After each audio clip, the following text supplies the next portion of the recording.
My brother erased me from his life the moment he married into wealth. He hid me like a secret he was ashamed of.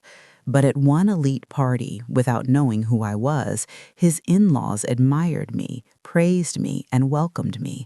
And when they finally realized I was his sister, the truth exposed everything he tried to bury. Before I begin, if you've ever lived through betrayal like this, especially from someone you loved and trusted, please leave a comment, and subscribe to StoryFlow Diaries. Your support helps stories like mine reach the people who need them most. I used to believe that blood made us permanent, that no matter how far life carried us, my brother and I would always recognize each other as family first.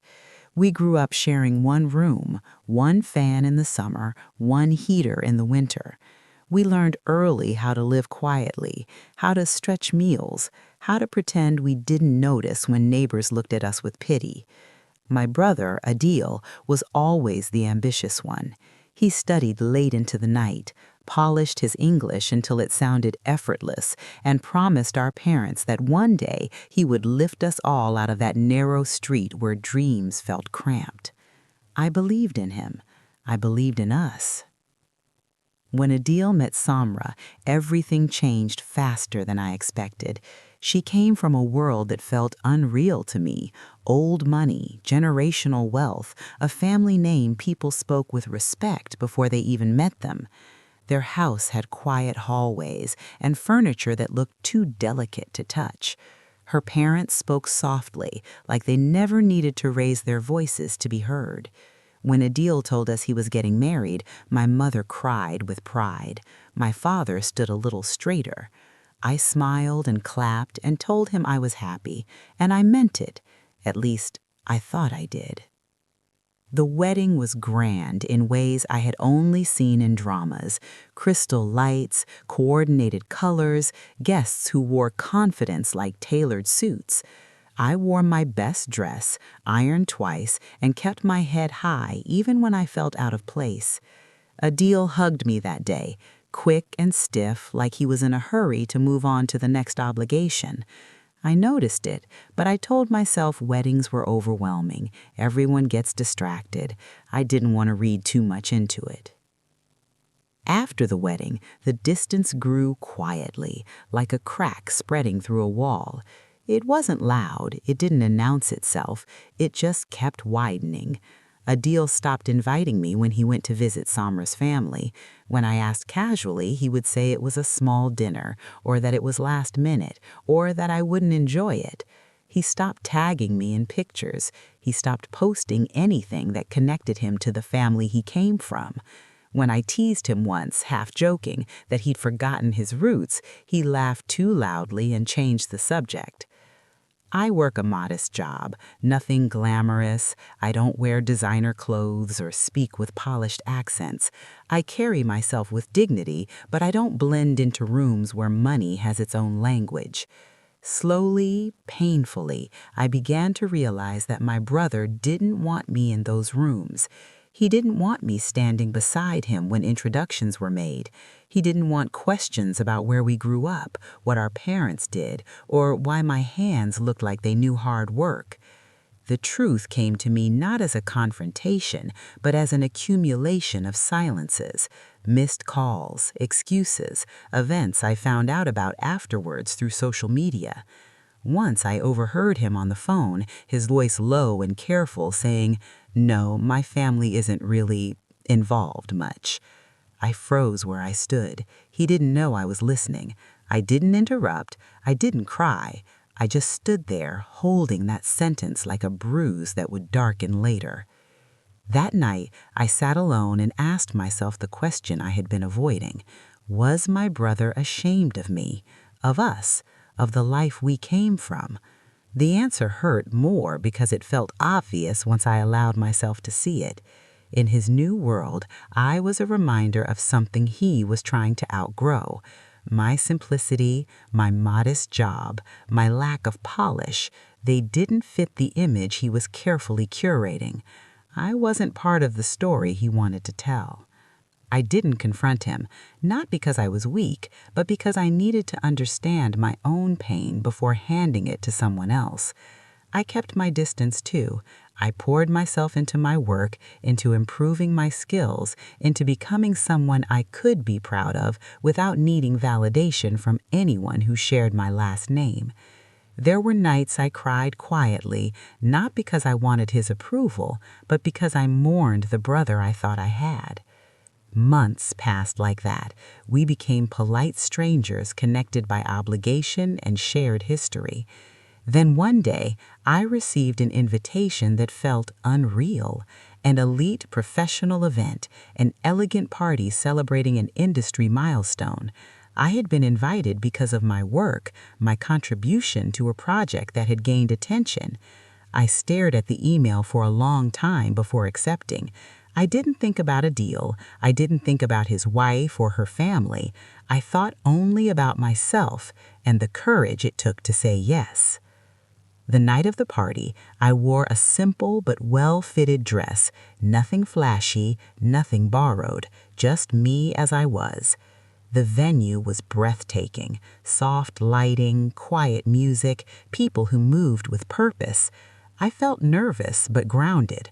For once, I wasn't there as someone's sister. I was there as myself. As I entered, a couple approached me with warm smiles. They introduced themselves, their manner gracious and attentive. They asked about my work, listened carefully, and responded with genuine interest. They complimented my insight, my clarity, my confidence.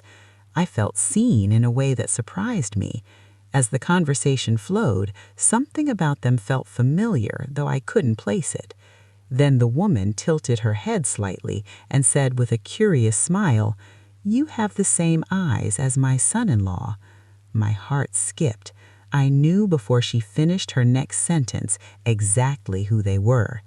And in that moment, without realizing it yet, the world my brother had carefully constructed began to crack. I felt the air shift around me when she said that.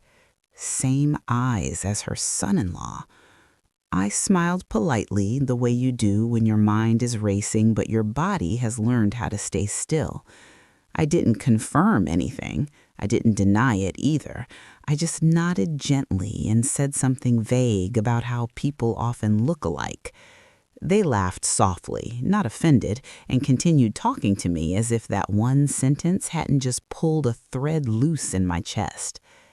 They introduced themselves fully then. Samra's parents, the elite family my brother had carefully kept me away from, the people whose approval he had chased so hard that he had quietly erased me. And here they were, standing in front of me, listening intently as I spoke about my work, my journey, the long nights and slow progress it had taken to get where I was. There was no judgment in their eyes, no polite dismissal, only interest, respect, warmth. Her father asked thoughtful questions, the kind that showed he wasn't just waiting for his turn to speak. Her mother smiled often, nodding as if my words mattered. At one point, she reached out and touched my arm lightly and said she admired how grounded I seemed. I almost laughed at the irony of it. Grounded. If only she knew how much effort it had taken to stand there without trembling. They told me they were proud of people who built themselves without shortcuts, that character showed in the way someone spoke, listened, and carried themselves, not in the labels attached to their name.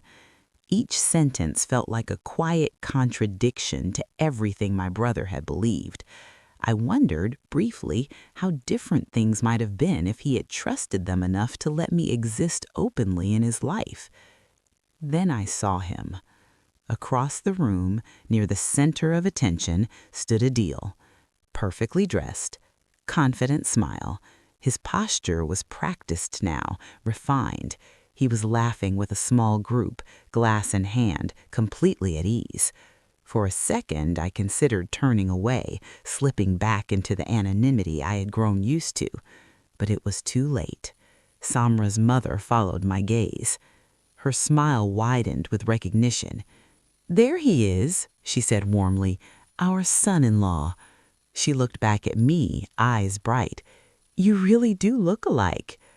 Before I could prepare myself, she raised her hand and called his name. I watched the exact moment he saw us, the way his smile froze just slightly, the way the color drained from his face in a slow, unmistakable wave.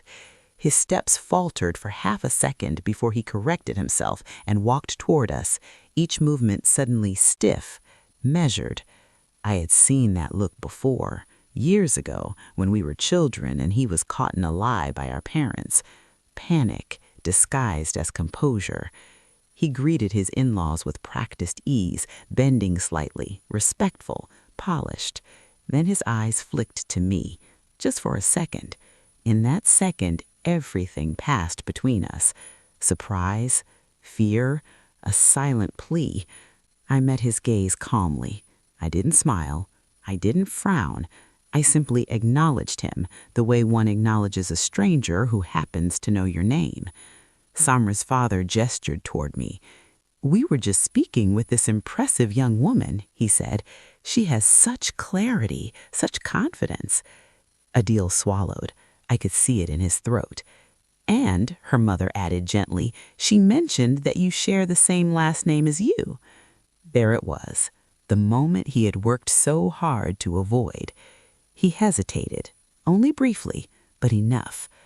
"Yes," he said finally, his voice lower than usual. "She's my sister." The word hung in the air, heavier than it should have been. For a heartbeat, no one spoke. Then Samra's mother laughed softly, not unkindly, more surprised than anything else. "Your sister?" she repeated. "Why didn't we know that?" Her tone wasn't accusing. That somehow made it worse. Samra's father looked between us, confusion knitting his brow. "You never mentioned you had a sister. We would have loved to have met her." Adil opened his mouth, then closed it. Whatever explanation he had rehearsed in his mind clearly didn't fit this moment. I felt something inside me settle.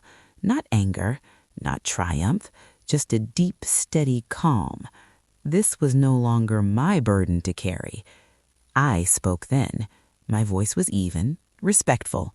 "It's nice to finally meet you properly," I said.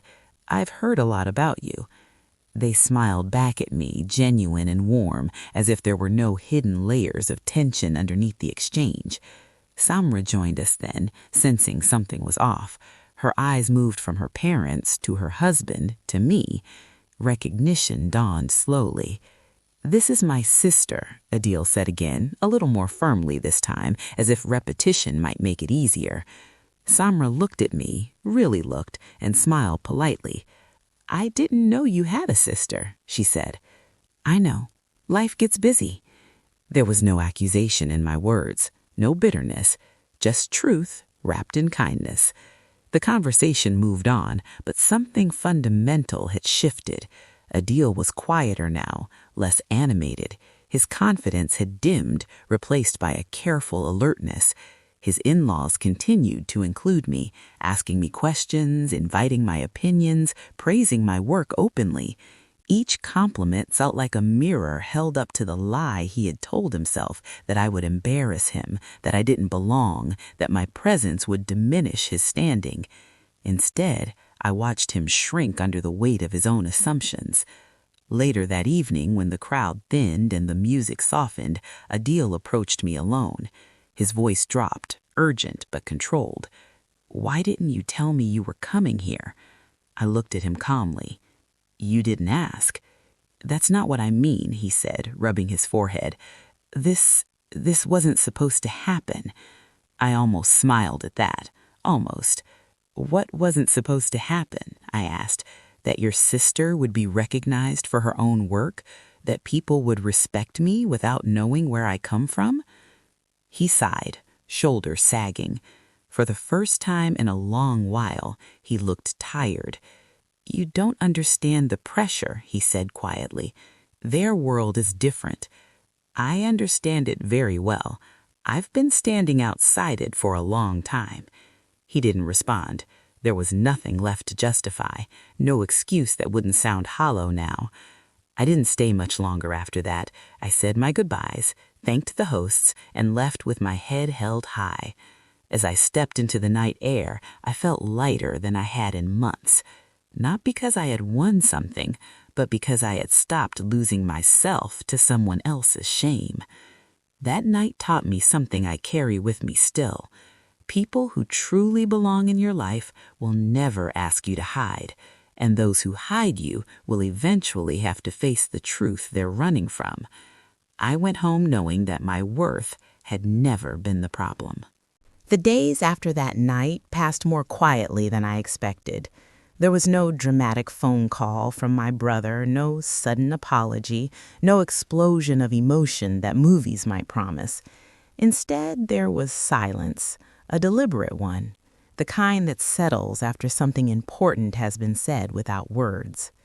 I went back to my routine, to early mornings and long work days, but something inside me had shifted. I felt steadier, as if a weight I had been carrying without realizing it had finally been set down. Adil didn't contact me for nearly a week. When he finally did, it wasn't with an apology. It was a careful, hesitant message asking if we could talk. I stared at my phone for a long time before replying. In the past, I would have rushed to respond, afraid of losing whatever connection remained between us. This time, I waited until I was ready. When we met, it was in a quiet cafe halfway between our worlds, neutral ground where neither of us felt entirely comfortable. He looked different to me now, not because his clothes had changed or his posture had softened, but because I could see the fear underneath the polish. He spoke first, explaining himself in fragments: pressure, expectations, the need to fit in. He said he hadn't meant to hurt me. He said he thought he was protecting everyone, including me. I listened without interrupting, without nodding too much, without absorbing his words as truth. When he finished, I asked him one question. "At any point," I said, "did you think about how it would feel for me to be erased?" He didn't answer right away. His silence was the closest thing to honesty I'd heard from him in a long time. I told him then, calmly, that love doesn't require disappearance, that if his success depended on denying his family, then it wasn't success at all. I told him I didn't need him to defend me or parade me around, but I would never again accept being hidden. I wasn't angry, that surprised him, but anger requires energy, and I had spent mine learning how to stand on my own. He nodded, eyes lowered. He was wrong, he said finally. I accepted the words without celebrating them. Apologies are beginnings, not endings. They don't undo what's been done, they only acknowledge it. We left that cafe with an understanding, not a resolution, and that was enough. In the weeks that followed, something unexpected happened. Samra reached out to me. Her message was polite, warm, slightly awkward. She said she'd been thinking about that night at the party and realized how little she knew about me. She apologized for that. We met for tea, just the two of us. She listened more than she spoke. She admitted that she too had sensed Adil's discomfort whenever family came up, but hadn't questioned it deeply. She thanked me for my grace that night. I appreciated her honesty. We didn't become close overnight, but a door opened where there had once been a wall. Her parents invited me to dinner a month later. No ceremony, no audience, just a meal. I almost declined out of old habit, but then I remembered the promise I had made to myself, to never shrink to fit someone else's fears. I went. I was myself, and that was enough. They spoke to me not as a symbol or a surprise, but as a person. They asked about my parents, my childhood, my ambitions. There was no pity in their questions, no superiority, only curiosity. I realized then that the barrier my brother feared was never truly there. He had built it himself. Over time, Adil began to change, slowly, imperfectly. He mentioned me more, he invited me openly, he introduced me without hesitation. The first time he did it, his voice trembled slightly, but he did it anyway. I didn't praise him for it, I simply showed up, as I always had. The lesson I took from all of this stayed with me long after the discomfort faded. People will project their insecurities onto you if you let them. They will decide what you represent without asking who you are. But the truth has a quiet power. It doesn't demand attention, it waits, and when it arrives, it speaks for itself. I no longer measure my worth by who claims me publicly. I know who I am, I know what I've built, and I know that class, status, and approval are temporary costumes people wear to feel safe. Character is what remains when those costumes fall away. If you're listening to this and you've ever been hidden, minimized, or made to feel like you didn't belong, I want you to remember this. You don't need to force your way into rooms that fear your presence. The right rooms will recognize you the moment you walk in. And when they do, stand tall. Quiet dignity has a way of outlasting shame. The months that followed were a quiet reckoning, both for me and for Adil. Our relationship did not snap back to what it had once been, and I did not expect it to. Trust, once stretched thin and strained by shame and secrecy, takes far longer to mend than simple apologies can achieve. I noticed the subtle changes first in Adil himself, how he stopped flinching when my name came up, how he no longer hesitated to mention me in conversations with friends, how he began to smile at me without that undercurrent of tension, the half-smile of someone performing normalcy. It was small, but it mattered. One evening, I attended another formal gathering, this one hosted by a different industry group I had been contributing to. As I entered the room, I noticed familiar faces, colleagues, mentors, even some of the media who had covered our project. And then I saw them. Samra's parents standing near the center, speaking with elegance that made their home environment seem understated. I hadn't expected to see them there, yet I felt a strange calm in my chest. I was prepared to be myself, nothing more, nothing less, and that was enough. Adil arrived shortly after me. He was with Samra, holding himself like someone conscious of appearances, yet I could see that his tension had lessened over the months. Perhaps he had learned, or perhaps he was slowly realizing that hiding me had never made him appear more respectable. I kept my distance at first, greeting them politely and continuing on to mingle with colleagues. I wanted this night to be mine as much as it was theirs. Later, Samra's father approached me. He said, "I'm glad to see you here," his voice low enough not to carry to the rest of the room. "I've been thinking about that night at Adil's party. You handled it with dignity. I hope you know how much that meant to us." I thanked him quietly. There was no need for elaboration. The acknowledgement itself was profound. It felt like justice without spectacle, an understanding that didn't need to humiliate anyone, but was honest and lasting. Eventually, Adil joined our conversation. He avoided eye contact at first, but gradually he looked at me. There was a vulnerability there I had not seen before.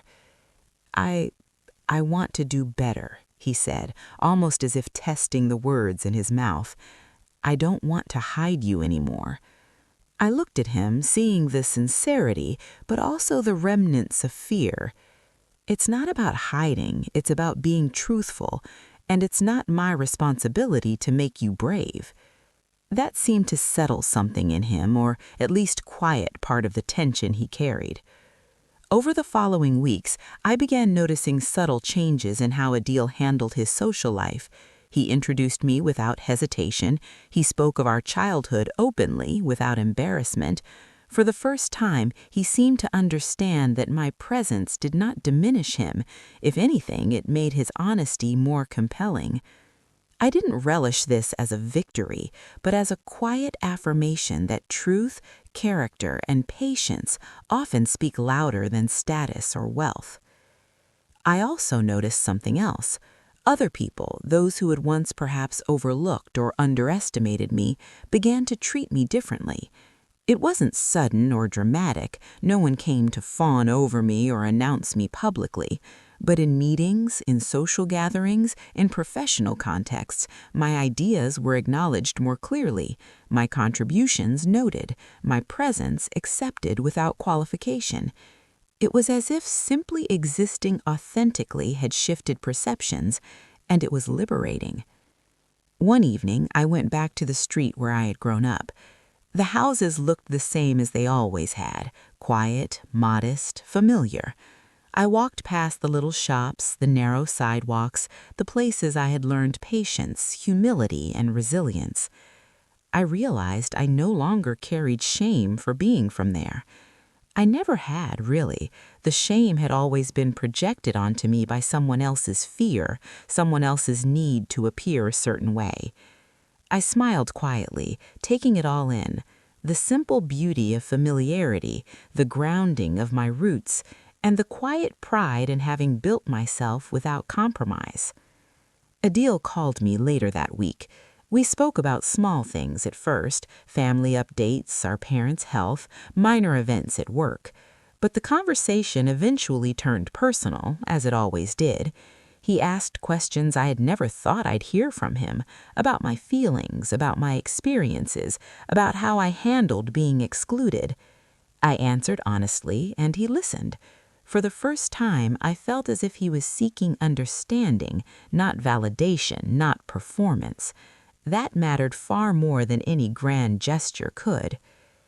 During one particular conversation, he asked something that surprised me. "Did you ever resent me for all of it?" He sounded cautious, almost afraid of my answer.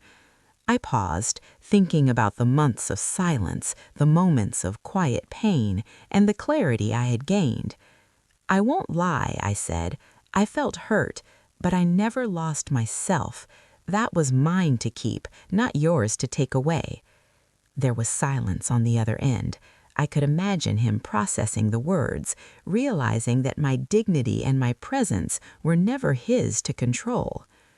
I also realized over time that the party, the one where I was recognized by Samra's parents, wasn't the peak of vindication I had once imagined in my mind. The real triumph was in the slow reclamation of my own narrative.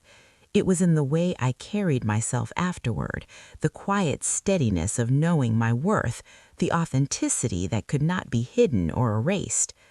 That, I realized, was far more satisfying than any spectacle of embarrassment or public acknowledgement. In the months that followed, I began mentoring younger colleagues in my industry, sharing not just technical knowledge, but the subtle lessons of navigating environments that sometimes judge more than they appreciate. I told them quietly, without dramatics, that people will often try to define you according to their own fears or biases, but character and competence will always have their moment. I realized that the story my brother hid, me, my life, my presence, was not a story of shame. It was a story of quiet dignity. It was proof that resilience matters more than appearances, that authenticity outlasts pretense, and that character has a way of being recognized, often in ways you cannot predict. In the end, the party, the recognition, the awkward glances and quiet shifts in perception were just the surface. The real change had happened inside me, in the way I carried myself, the way I spoke, the way I refused to shrink. And for Adil, perhaps, the lesson would be slower to sink in, but he was beginning to understand that hiding the truth never leads to peace. Only authenticity does. And so I moved forward with clarity, with quiet pride, and with the deep understanding that class, status, and appearances are fragile. Character, integrity, and the courage to stand in your own truth, those endure. Time continued its steady march, and with it, the subtle unraveling of the walls Adil had built between himself and the rest of our family. It was never dramatic. There were no loud confrontations, no public apologies. Life, I realized, rarely offers grand gestures that neatly resolve human failings. Instead, it offered small moments, glances, conversations, invitations extended without hesitation that quietly reshaped our relationship. Each tiny act of honesty, of inclusion, was more powerful than any spectacle of confrontation could have been. One afternoon, I received a call from Samra herself. "Would you like to join us for lunch this weekend?" she asked. There was a softness in her voice that suggested sincerity, curiosity, and perhaps a small dose of hesitation. I paused, considering it carefully. The memory of that first party still lingered vividly, the shock, the recognition, the unexpected warmth of people who had once seemed so untouchable. But this was different.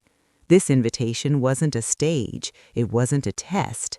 It was a gesture, a chance to interact without pretense. I said yes. That Saturday, I arrived at their home, dressed modestly but neatly, prepared to be myself and nothing more.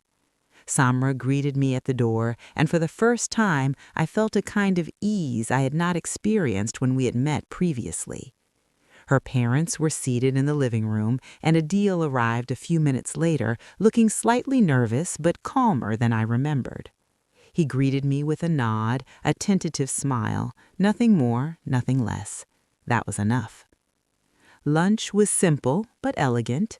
Conversation flowed naturally, touching on work, family, and small stories from childhood. Adil shared memories from our shared past, the kind that were neither flattering nor shameful, just true. For the first time in years, he spoke of me not as a liability, not as someone to be hidden, but as someone integral to his life story. I listened quietly, acknowledging his words with subtle nods and occasional smiles. There was no triumph in my expression, just understanding. Samra's parents asked questions too, genuinely interested in learning who I was. They asked about my parents, my early ambitions, the struggles I had faced in my career. I answered honestly, aware that my answers carried no need for embellishment. There was no condescension, no pity, just curiosity and respect. It was a moment I would carry with me forever. Not because it erased the past, but because it acknowledged the truth of my journey without judgment. Later, as the afternoon sun began to dip toward evening, Adil spoke softly. "I've been thinking a lot," he said, voice almost hesitant, "about what I did, about hiding you. I can't take it back, but I want to do better." I looked at him, considering the words carefully. "You can't erase the past," I said gently, "but you can be honest now. That's all I've ever wanted."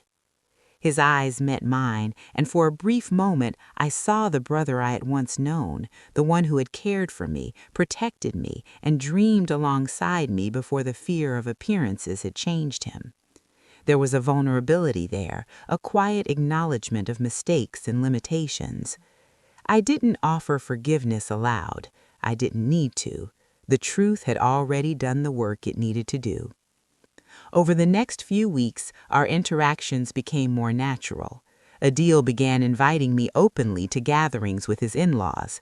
There was no more hesitation, no more careful choreography to hide my presence. It was subtle, almost imperceptible at first, but it was consistent. And that consistency mattered far more than any sudden dramatic gesture could have. I also began noticing changes in how he carried himself in his professional and social circles. People who had once looked at him with admiration now regarded me with respect as well. My presence no longer threatened his image. If anything, it highlighted his honesty and integrity in acknowledging me publicly. It was a quiet, unexpected reversal of the dynamic he had feared so deeply. One evening, I sat with my parents, reflecting on all that had happened. "I never imagined he would come around," my mother said softly, her voice tinged with relief and pride. "I feared he would always see you as a liability." I shook my head. It wasn't about him realizing my worth. It was about me recognizing it for myself. That's what changes everything. My father nodded, a faint smile on his lips. "You've grown into someone who carries themselves with dignity," he said. "No one can take that away from you." And he was right. The quiet, steady growth I had nurtured within myself was stronger than any external validation. I no longer relied on Adil, his in-laws, or anyone else to confirm my value. Their recognition was meaningful, yes, but it was secondary to the truth I carried inside me, that my worth had never depended on their acceptance. Months later, another significant moment occurred. Adil's company hosted an event celebrating long-term achievements in our field. I attended, not as his sister, but as a professional whose work had earned recognition. Throughout the evening, I noticed subtle glances from colleagues, acknowledgement from senior figures, and respectful nods from those who had once underestimated me. I was aware of Adil's presence, but no longer concerned with his perception. I had grown beyond the need for his approval. During a brief pause in the evening's program, Samra's parents approached me once again. "We've been talking about you," her mother said, smiling warmly. "You've achieved so much, and yet you carry yourself with humility. It's remarkable." I thanked her quietly, feeling the familiar swell of calm pride that had become my companion over the past year. There was no bitterness in the moment, no need for triumph, just recognition of the person I had become. Later, Adil pulled me aside privately. His expression was serious, yet softer than I had seen in a long time.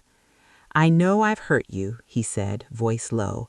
"I can't undo that, but I want you to know I'm learning about humility, about pride, about what really matters. And I want you to know I'm proud of you, even if I failed to show it before." I nodded, feeling the weight of his words without allowing them to burden me. "I know," I said gently, "and that's enough."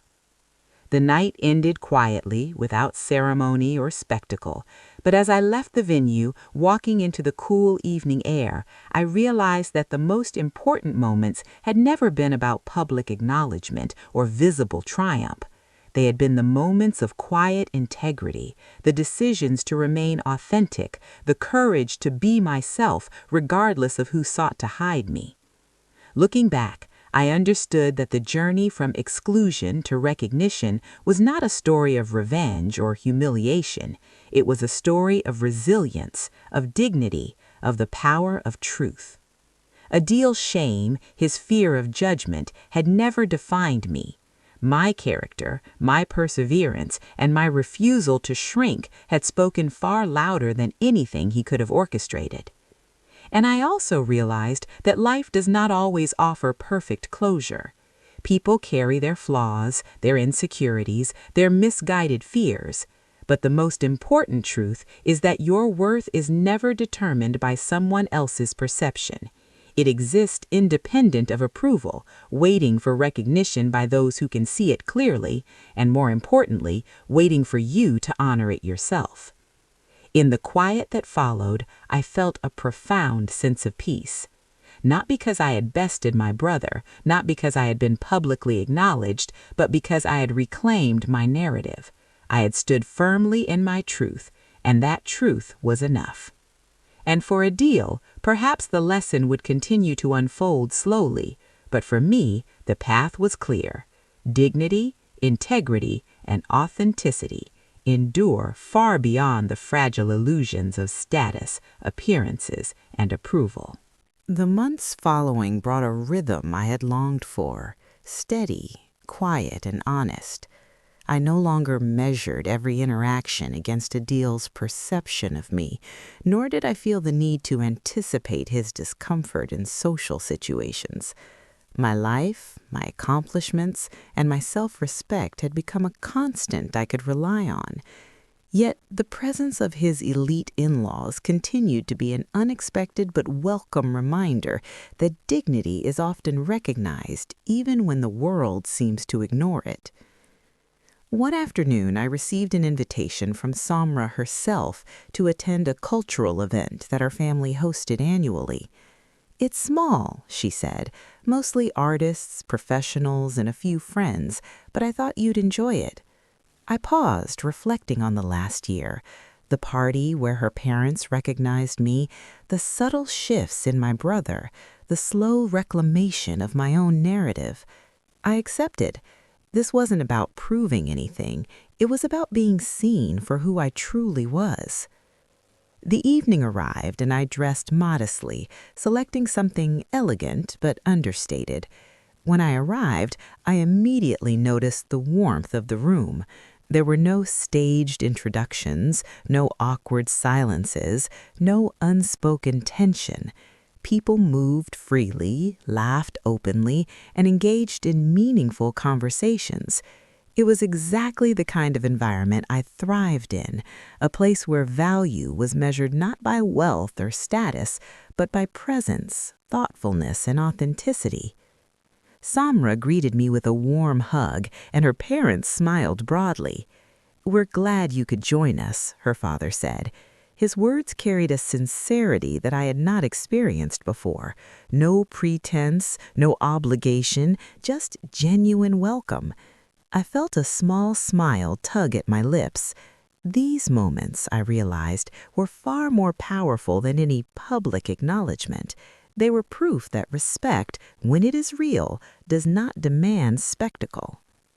Adil arrived shortly after, and I observed him from a distance.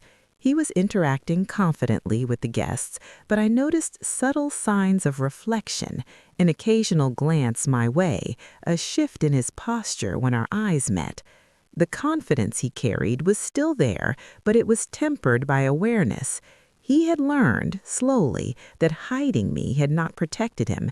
If anything, the truth had found a way to assert itself despite his efforts. During the evening, I was introduced to several professionals in my field, people whose work I had admired from afar. Conversations flowed naturally, full of ideas, insights, and mutual respect. No one asked who my brother was. No one made assumptions about my background. I was being seen, simply, for what I brought to the table.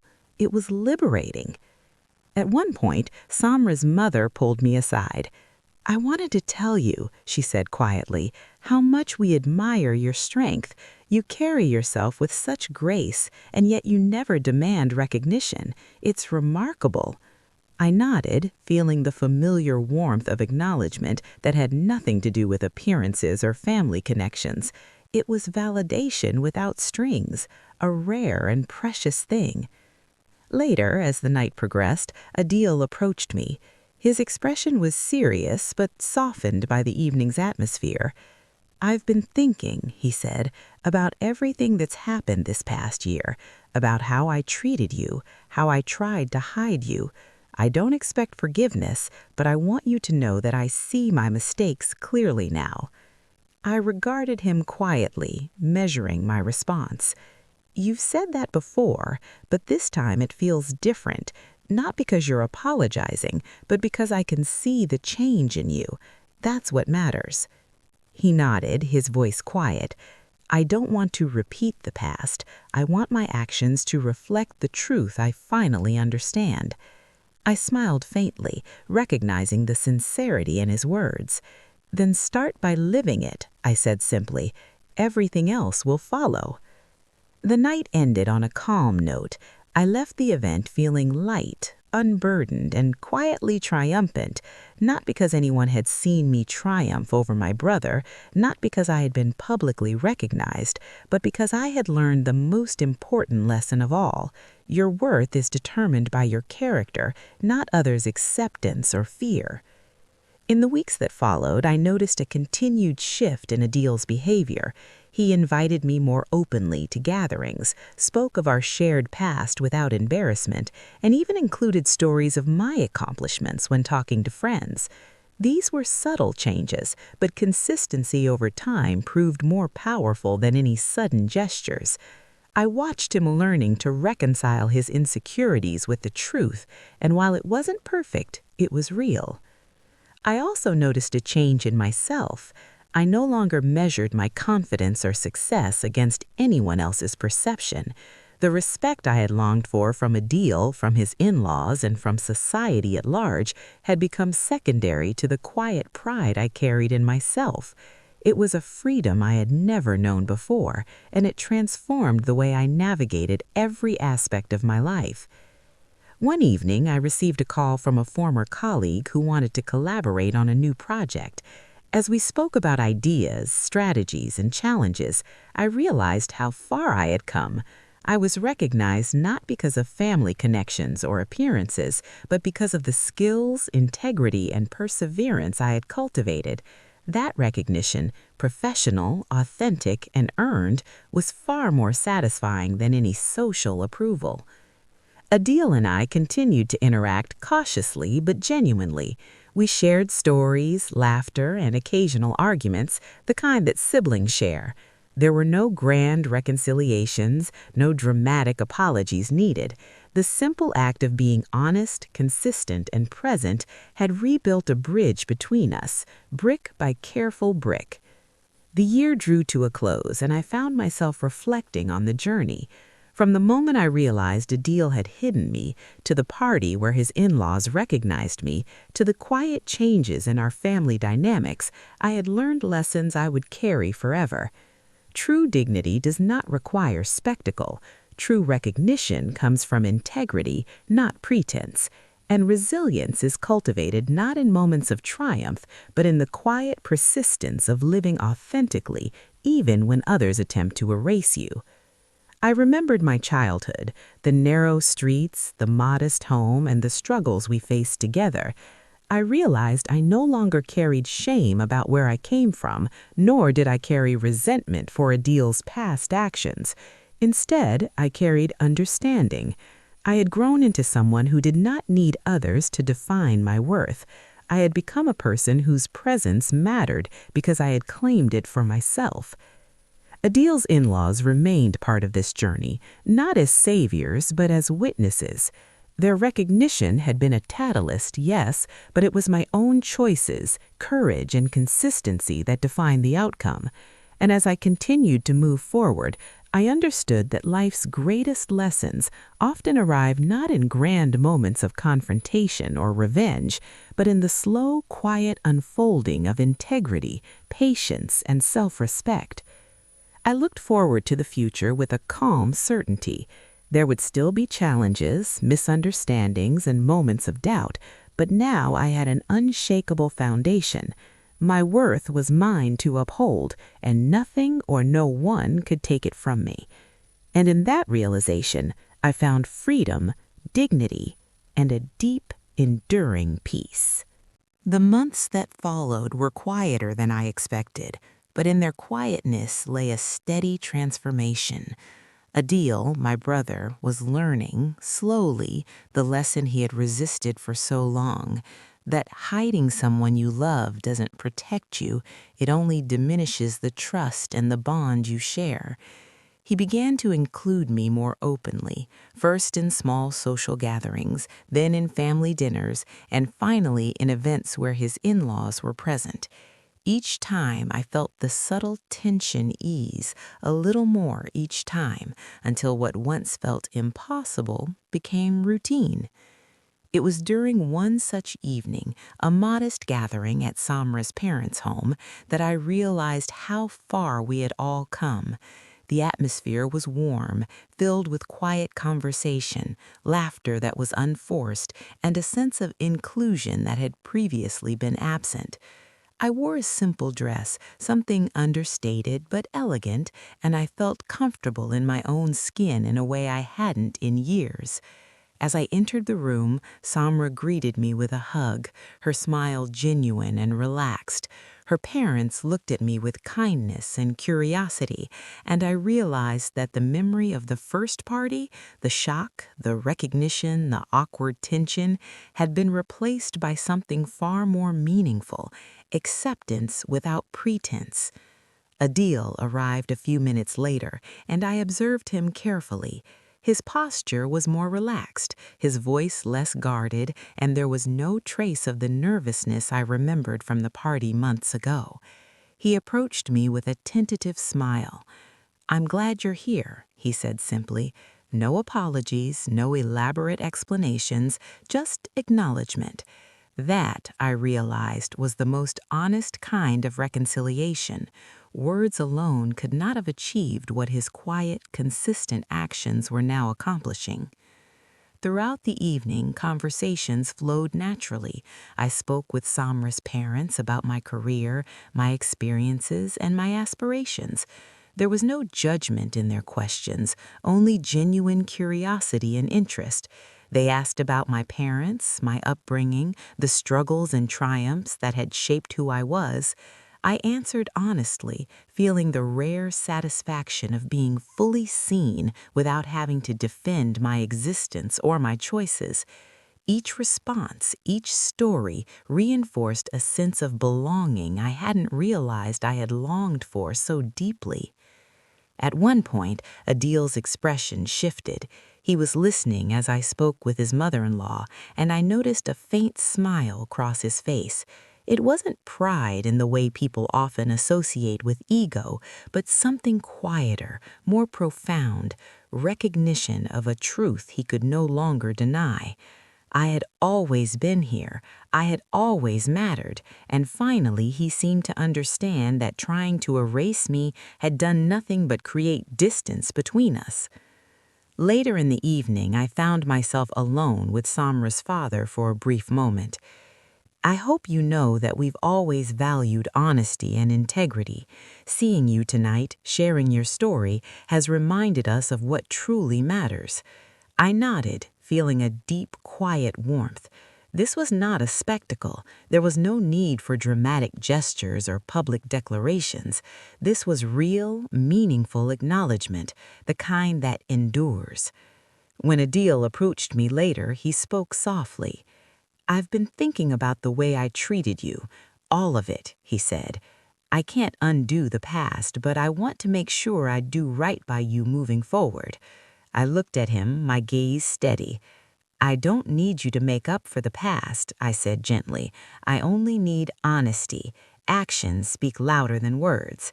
He nodded, understanding in his eyes. This moment, small and unremarkable to anyone else, was monumental for both of us. It marked the beginning of a new chapter, one built on truth rather than fear.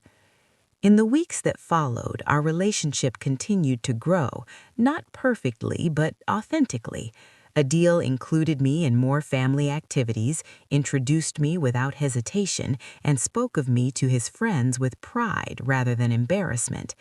Each small action built upon the last, gradually erasing the damage of the past while laying the foundation for a more honest bond. I noticed, too, that my own confidence grew in tandem. I no longer measured my worth by his perception or the approval of others. Recognition from anyone, family, colleagues, strangers, was secondary to the knowledge I carried of my own value. One afternoon, I met a group of young professionals who were just starting in our field. They asked me about my career, my journey, and how I had navigated challenges that seemed insurmountable at times. I shared honestly, without embellishment or self-deprecation, and I realized that my story was inspiring not because of wealth or status, but because of resilience, integrity, and persistence. For the first time, I understood that my experiences, the struggles, the exclusion, the quiet victories, had created a foundation that others could learn from. In the quiet moments, I reflected on how much this journey had changed me. I no longer carried shame for being from a modest background. I no longer felt resentment toward Adil, though I remembered clearly the hurt of being hidden. Instead, I carried understanding, empathy, and a steadfast commitment to my own dignity. I realized that true strength is not measured by how loudly one asserts themselves in the world, but by how firmly one stands in truth, quietly but unshakably. Adil, too, seemed to learn this lesson in his own way. I saw it in the way he treated others, the way he acknowledged my presence, and the subtle humility that began to replace the fear-driven arrogance I had witnessed before. He was learning, slowly, that authenticity and character matter far more than appearances or societal approval. And while he still had much to reconcile within himself, I understood that change is a process, not a single moment of revelation. Over time, I began to notice something remarkable. People who had once dismissed me or underestimated me now treated me with respect, not because I had sought it, but because I had remained true to myself. My presence, my work, my quiet confidence had spoken louder than any attempts at erasing or hiding could ever have done. It was a subtle, profound reversal that required no vindication or revenge. The lesson was in the quiet truth that emerges when character is cultivated and maintained. One evening, as I walked home from work, I thought about how far I had come from the narrow streets of my childhood to the elegant gatherings where I was finally acknowledged on my own terms. I thought about the journey with my brother, the exclusion, the subtle betrayals, and finally the slow reclamation of honesty and respect. I understood that life rarely offers clean resolutions, but the most important victories are the ones we cultivate within ourselves. That night, I made a quiet promise to myself. I would never allow anyone to define my worth again, not my brother, his in-laws, nor society at large. My dignity, my integrity, and my authenticity were mine to uphold, and no one could take that away. Looking ahead, I realized that my journey was far from over. Challenges would continue to arise, misunderstandings, disagreements, moments of doubt, but I now had a foundation that could not be shaken. My worth was intrinsic, my voice mattered, and my presence could not be erased. And with that understanding, I stepped forward into the future with calm certainty, knowing that the lessons of the past had prepared me for everything that lay ahead. The next year unfolded like a slow, steady tide, carrying with it subtle changes that reshaped my relationships, my perspective, and my own sense of self. Life had a quiet rhythm now. No dramatic confrontations, no moments of forced apology, but each interaction, each choice contributed to a shift that was far more meaningful than spectacle ever could be. Adil had begun to treat me with a respect that was earned, not performed. Samra's family had welcomed me genuinely into their circle, not as a curiosity or a surprise, but as a person whose presence mattered. And I, for the first time, felt fully at ease with my own narrative, my own identity, and my place in the world. It began with small invitations, family dinners, cultural events, occasional work-related gatherings where Adil and I crossed paths. He introduced me freely now, without hesitation or embarrassment, but more importantly, without expecting me to perform for anyone. He had learned gradually that recognition cannot be forced, that acknowledgement is meaningless if it is rooted in fear rather than sincerity. I watched him unlearn habits that had long been second nature, the careful phrasing to exclude me, the avoidance of public appearances, the unspoken tension whenever my name was mentioned. Slowly, meticulously, he was learning honesty. One evening, Adil invited me to an informal gathering at his office, just a handful of colleagues celebrating a small project milestone. I accepted out of curiosity more than anything else, unsure of how I would be received in a space I had previously avoided. When I arrived, the environment was warm, casual, and professional. Adil introduced me to his colleagues without any preamble or hesitation. No one flinched, no one whispered, no one glanced sideways. I was simply present, and that was enough. As the evening progressed, I noticed the subtle shifts in perception. A few colleagues who had once overlooked me were now engaging in conversation, asking questions about my work, seeking insights. There was no overcompensation, no performative admiration, just genuine acknowledgement of competence and presence.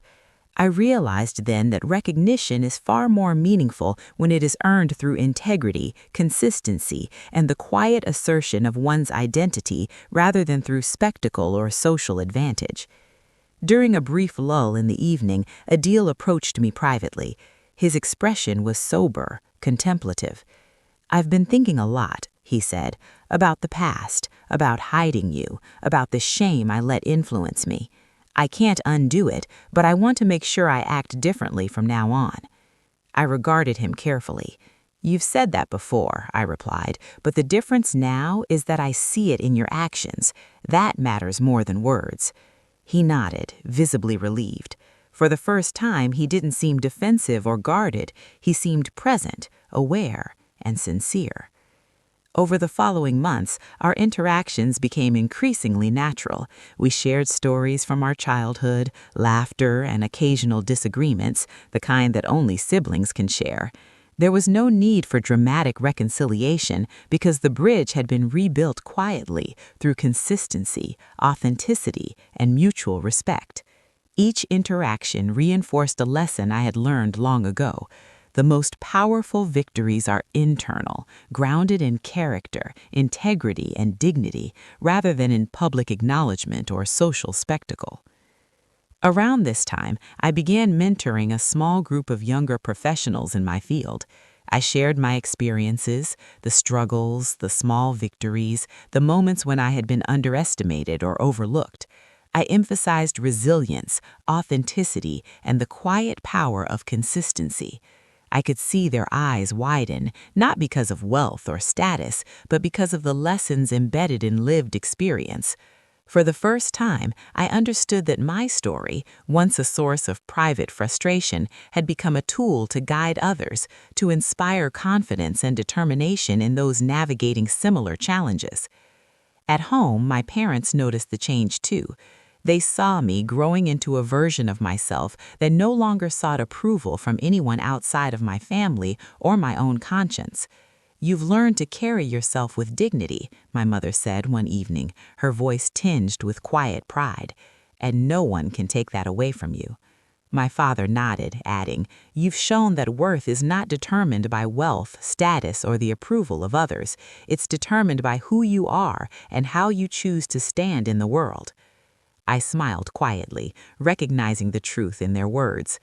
The journey had been painful, yes. Exclusion, shame, and secrecy had left their mark, but it had also forged resilience, self-respect, and a deep understanding of human behavior. I realized that the greatest power we have is the ability to define our own narrative, independent of the perceptions and insecurities of others. A pivotal moment came during a small, intimate gathering hosted by Samra's parents. This was not a party, not a social display, but a dinner designed to bring family and close friends together. I arrived with the same calm confidence that had carried me through the year. Adil introduced me openly to everyone, and for the first time there was no tension, no whispered explanations, no need to conceal my presence. I was simply there, my own person, fully acknowledged. The conversations flowed naturally, touching on shared experiences, professional ambitions, and personal stories. Samra's mother asked thoughtful questions about my work and my upbringing. I answered honestly, feeling the quiet satisfaction of being recognized for my achievements and my integrity rather than my social connections. Her father complimented my clarity of thought and my composure. Adil listened, occasionally interjecting, but without the old fear or hesitation. It was in these small, quiet moments that I realized the depth of the change, not in anyone else's acknowledgement, but in the recognition of my own worth. I no longer sought validation from Adil, his in-laws, or anyone else. My dignity was intrinsic, and it manifested in the calm confidence with which I navigated every space I entered. By the end of the evening, I felt a sense of closure, not one defined by revenge or public humiliation, but by quiet understanding. Adil's shame no longer had the power to affect me. The past, though still present in memory, no longer dictated my present.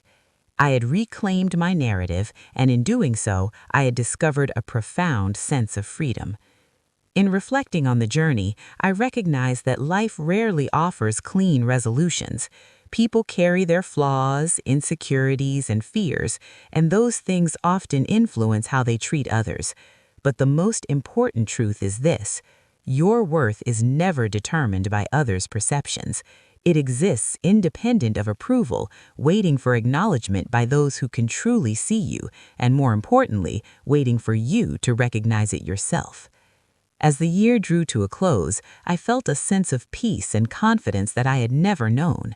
The journey with my brother, the reconciliation with his in-laws, and the recognition I had earned through integrity and perseverance had all converged to create a foundation I could rely on. Challenges would continue to arise, but I was equipped with the knowledge that my value was inherent, unshakable, and independent of external validation. And in that quiet understanding, I realized the true moral of the story. Dignity, character, and authenticity endure far beyond appearances, social status, and fleeting recognition. Those are the things that shape our lives, define our relationships, and ultimately determine the depth of our fulfillment. The months became a period of quiet reflection and steady growth. Life had returned to a rhythm I had not expected to find, one where I felt grounded and capable, untethered from the fear of judgment or the need to perform for anyone. Adil, my brother, had begun to show subtle but consistent change in his behavior. He no longer flinched at my presence in social gatherings. He introduced me without hesitation, and he spoke of our shared past without embarrassment. It was not perfect, nothing in life ever is, but it was real, and it was enough. I noticed the impact this shift had on those around us, especially in professional and social circles. People who had once overlooked me were now engaging sincerely. Conversations that had once been strained became fluid.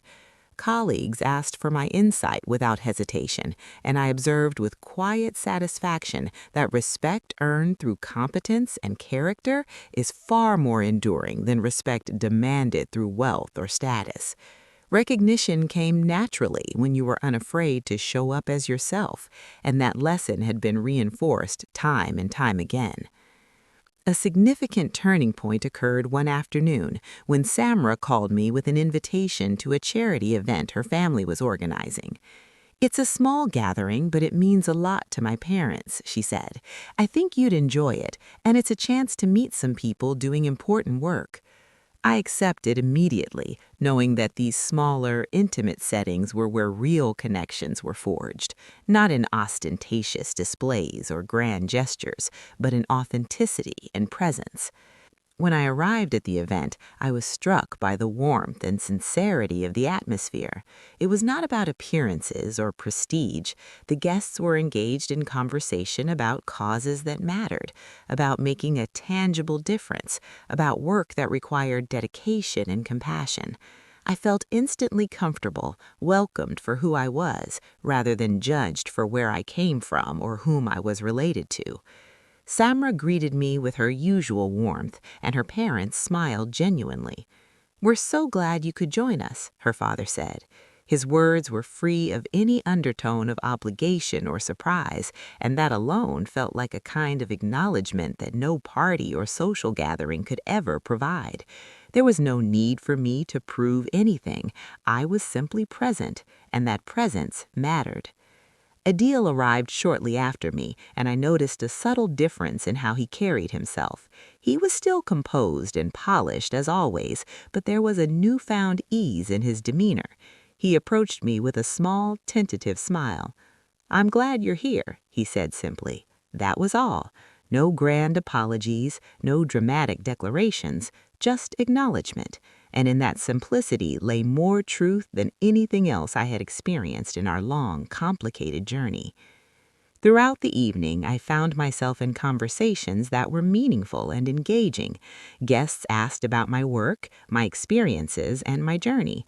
I shared honestly, without embellishment or a self-deprecation. There was a genuine interest in my answers, a respect that had nothing to do with social standing or family connections. It was in these quiet, authentic interactions that I realized how much I had grown over the past year. The moments that once felt like triumph at a party had been replaced by the subtler, more enduring satisfaction of being recognized for who I truly was. At one point, I was pulled aside by Samra's mother. "She wanted to tell you," she said quietly, "how much we admire your strength. You carry yourself with such grace and integrity. It's remarkable." I nodded, feeling a deep warmth. There was no need to boast or explain. This acknowledgement was sincere, grounded in reality, and it was profoundly validating. Later, Adil spoke to me privately. "I've been thinking a lot about the way I treated you," he said, his voice low and careful. "I can't change the past, but I want to make sure I do better moving forward." I looked at him steadily. "I don't need you to make up for the past. I only need you to act honestly. That's all I've ever wanted."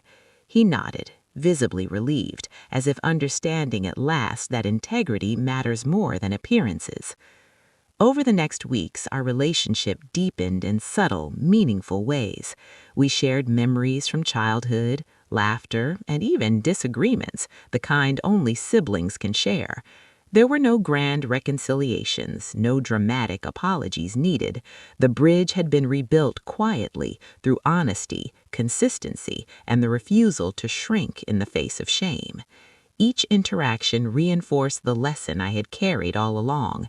The most enduring victories are internal, grounded in character and dignity rather than in public spectacle. I also began mentoring a small group of young professionals. I shared not just technical advice, but lessons learned from my personal journey, resilience, patience, and the importance of standing firmly in one's truth. They were inspired not by wealth or status, but by the quiet strength that comes from navigating life authentically without compromise. In guiding them, I realized that my story, once a source of private frustration, had become a tool to encourage others, a way to transform personal hardship into meaningful impact. At home, my parents noticed the subtle shift as well. My mother remarked one evening, "You've learned to carry yourself with dignity, and no one can take that away from you." My father added, "True worth isn't measured by social standing or approval. It's measured by integrity and the courage to be authentic." I smiled quietly, recognizing the profound truth in their words. The struggles, the exclusion, and the quiet victories had forged a foundation that could not be shaken by anyone else's perception. A turning point came when Adil's in-laws invited me to a private gathering. This was not a party or a social display, but a simple dinner with close friends. I arrived with calm confidence, ready to be myself. Adil introduced me openly, and for the first time there was no tension, no need for explanations, no whispered asides. I was present simply as myself, and that alone spoke volumes. The evening passed in quiet, meaningful conversation. Samra's parents asked thoughtful questions about my work and life, not out of obligation, but out of genuine curiosity. Adil listened attentively, offering subtle support, but allowing me the space to assert myself fully. I realized then that the greatest lesson of the past year had not been public recognition or revenge. It was the cultivation of quiet strength, self-respect, and the ability to define one's worth independently of others' opinions. By the end of the evening, I felt a profound sense of closure, not in the sense of erasing the past, but in the sense of understanding it and reclaiming my narrative. I no longer allowed Adil's insecurities or fears to affect me. The past had shaped me, yes, but it did not control me. I had reclaimed my dignity, and with it came a deep, enduring sense of freedom. In reflecting on the journey, I realized that life rarely offers neat resolutions. People carry their flaws, insecurities, and fears, and those elements will inevitably influence how they treat others. But the most important truth is that your worth is never defined by others' perceptions. It exists independent of recognition, waiting for acknowledgement by those who can see it clearly, and more importantly, waiting for you to acknowledge it yourself. As the months continued, I felt a sense of calm certainty about the future. Challenges would continue to appear, misunderstandings would arise, and moments of doubt would test my patience, but I was prepared. My foundation was unshakable because it was built on self-respect, authenticity, and resilience. I no longer measured my presence or my value by anyone else's fear, judgment, or approval. I had grown into someone who stood firm, who knew her worth, and who refused to shrink. And in that understanding, I discovered the deepest, most lasting triumph of all, the ability to live honestly, with dignity, and without needing the world to validate my presence. I had reclaimed my narrative, and in doing so, I had created a life defined by truth, respect, and quiet, unshakable pride. The months that followed were marked by a profound sense of equilibrium. Life had shifted from tension and exclusion to quiet acknowledgement and steady, honest relationships. Adil's in-laws continued to show subtle but genuine respect. They never acted as if they owed me something, nor did they treat me like a novelty. Instead, they engaged with me as a person of integrity and talent, someone worthy of attention on her own merits. These moments were quiet but powerful, and they left a mark on me far deeper than any dramatic gesture could have. Adil himself had changed in ways both visible and invisible. I no longer saw the man who flinched at the thought of introducing me, who avoided mentioning me, who feared my presence as though it were a threat to his carefully curated image. Instead, I saw someone learning humility, someone grappling with his past mistakes and striving, imperfectly but sincerely, to do better.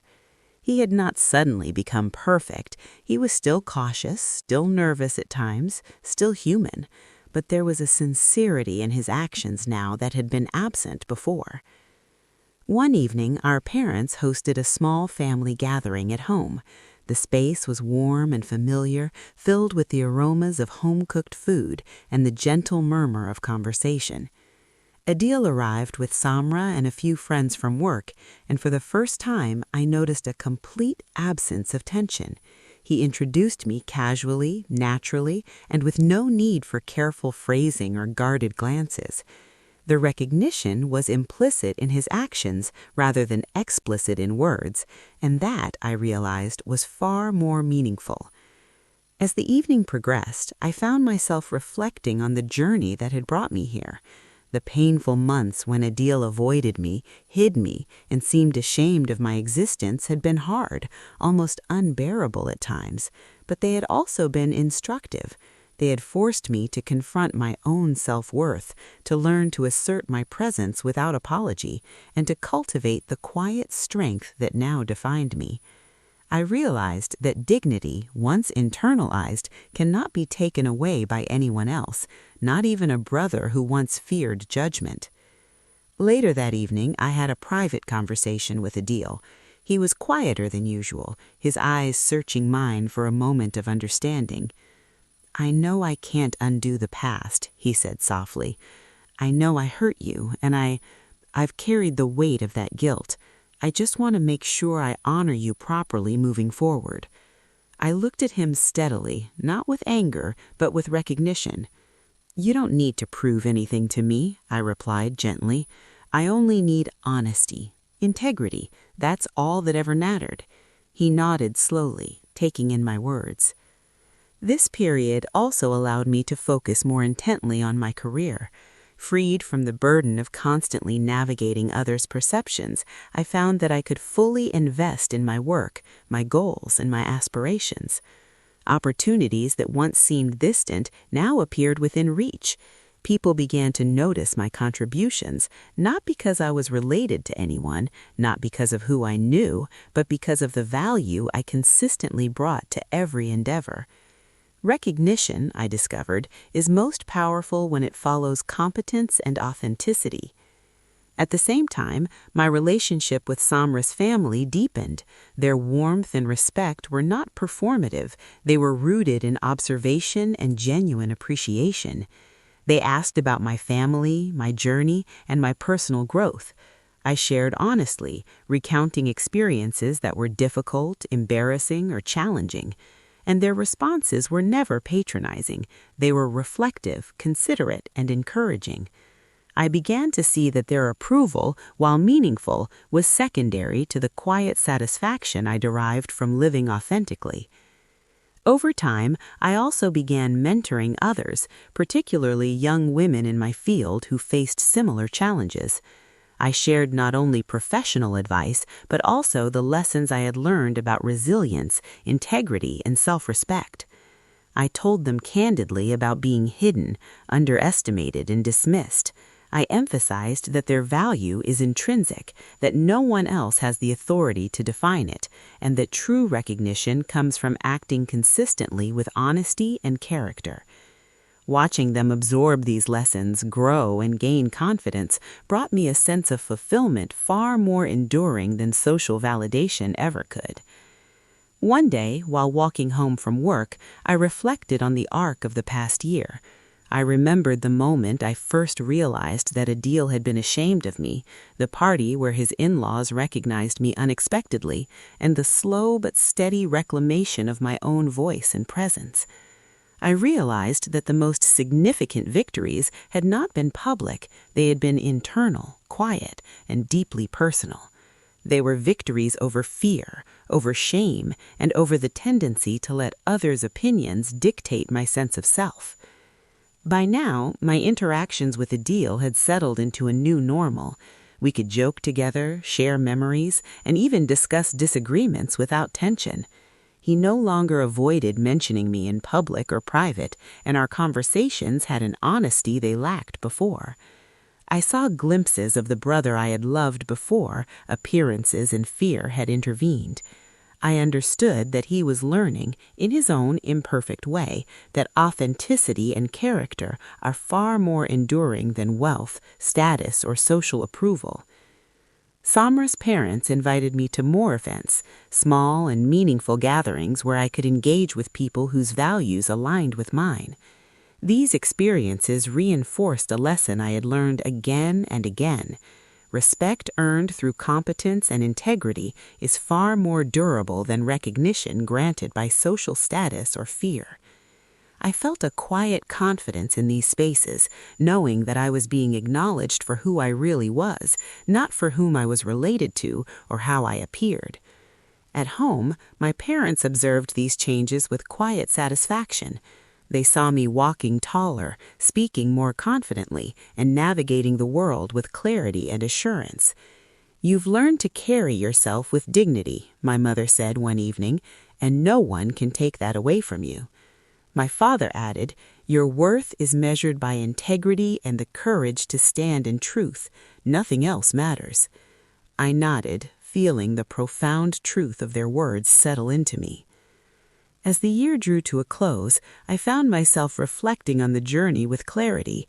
The path had been painful, filled with moments of exclusion, shame, and betrayal, but it had also been instructive. It had taught me resilience, self-respect, and the power of living authentically. I had learned that the most important acknowledgement comes from within, that dignity cannot be borrowed, and that true recognition follows competence, character, and patience. Adil had changed too, in his own slow, imperfect way. He had begun to understand that hiding someone you love does not protect your image, it undermines it. That lesson, learned through observation and reflection rather than confrontation, would stay with him. He still had work to do, but the trajectory was clear. He was learning honesty, humility, and the importance of standing by those he loves rather than attempting to erase them from his life. And I realized something crucial.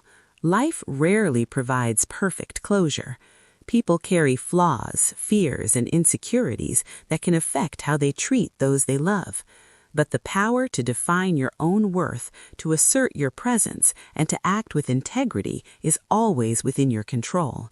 That truth, once internalized, creates a foundation that cannot be shaken by others' judgments or insecurities. I moved into the new year with a sense of calm confidence. Challenges would arise, yes, but I was equipped to meet them with resilience, honesty, and dignity. My worth was intrinsic, unshakable, and independent of anyone else's perception, and in that understanding I felt a freedom I had never known, a quiet, enduring triumph that no one could take from me. The final months of that transformative year brought with them a sense of peace I had once thought impossible. Life no longer felt like a series of tests, judgments, or obstacles designed by others to prove my worth. Instead, it moved forward at a steady pace, and I found myself navigating it with clarity, dignity, and quiet confidence. The painful memories of being hidden by Adil, the subtle shame in his gestures, the deliberate avoidance, the feeling of invisibility had not disappeared, but their power over me had diminished. They were now lessons, reminders of the strength that comes from standing firm in one's truth.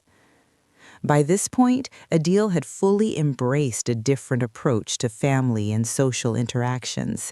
He no longer flinched when introducing me, no longer skirted conversations that involved my name, and no longer appeared nervous around his in-laws. His presence beside me in public spaces was steady, almost unremarkable in its normalcy, but that very normalcy was what mattered. It meant he had learned, slowly, that authenticity and integrity hold far more value than appearances or social status. It also meant that he had learned humility, and that lesson, once ingrained, would shape his future interactions in ways that were more profound than any public acknowledgement could have accomplished. One evening, I attended a professional conference in our field, a prestigious gathering of experts, innovators, and emerging talents. I went as myself, without a deal, without any family connection, relying solely on the credibility I had built over the past years. The experience was eye-opening. People approached me with genuine interest in my work, asked questions, sought advice, and acknowledged my contributions without any pretense. There was no whisper of my family background, no hint of my brother's identity, nothing to undermine the authenticity of the moment. I was recognized purely for my competence, intelligence, and integrity, the very qualities that had been overshadowed for so long by other people's judgments. Returning from that conference, I reflected on the journey that had brought me here. From the moment I realized Adil had been ashamed of me, to the shocking party where his in-laws recognized me, to the slow reclamation of my voice and presence, every step had been a lesson in resilience and self-worth. I understood now that dignity is cultivated, not granted. It emerges from the refusal to shrink in the face of others' fears or insecurities. Recognition, when it comes, is powerful, but the deepest satisfaction comes from knowing you have never compromised yourself for it. A turning point arrived during a small holiday gathering at Samra's parents' home. This was not a grand affair, but an intimate assembly of friends and family, filled with warmth, laughter, and genuine connection. I was greeted openly, without hesitation or awkward explanations. Adil stood beside me, relaxed, confident, and comfortable with our relationship. As the evening progressed, I noticed the subtle but significant ways in which both he and his family had shifted their perception, not because I demanded respect, but because they had come to see me for who I truly was. During a quiet moment, Samra's mother pulled me aside. "We've been watching your journey," she said softly, "and we are in awe of your resilience. You face challenges with grace, integrity, and strength. It's remarkable." I thanked her, feeling the warmth of genuine acknowledgement without any need for vindication. That, I realized, was the truest form of validation. Respect earned through honesty and character, not through appearances, social status, or theatrical moments. As the year came to a close, I spent time reflecting with my parents. My mother remarked, "You've grown into someone who carries herself with dignity. No one can diminish that." My father added, "You've proven that worth is not determined by wealth, status, or the opinions of others. It is inherent, defined by integrity and courage." Their words resonated deeply with me. They were the witnesses who had always believed in me, the steady presence that had never wavered, and the quiet support that had allowed me to reclaim my own narrative. Adil, too, had evolved in his understanding. We shared moments of laughter, reflection, and honest conversation. He acknowledged quietly the mistakes of the past, the fear, the avoidance, the shame, but he also demonstrated through action the lessons he had learned. There were no dramatic apologies, no attempts at redemption through spectacle, only the ongoing process of living honestly and honoring those he loved. And in that process, I realized that people can change, but the most important change comes from the choices we make to act with integrity consistently over time.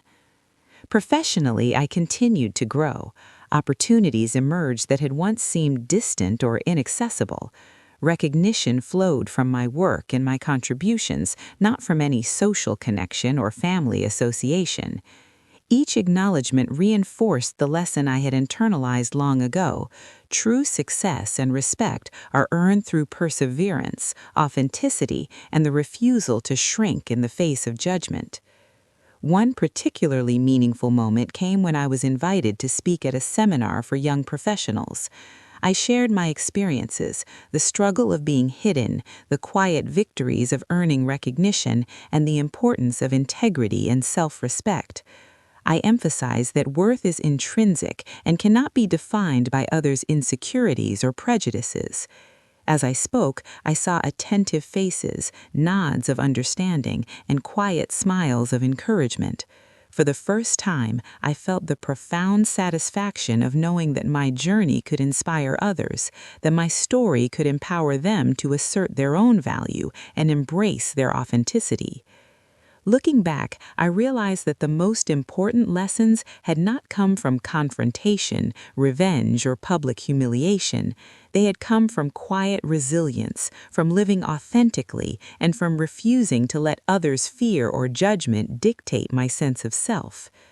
The public recognition I had received along the way, the party where Adil's in-laws acknowledged me, the small gatherings, the professional acknowledgement, were meaningful, yes, but they were secondary to the internal validation I had cultivated through experience, integrity, and self-respect. By the end of the year, Adil and I had developed a relationship that was honest, steady, and grounded.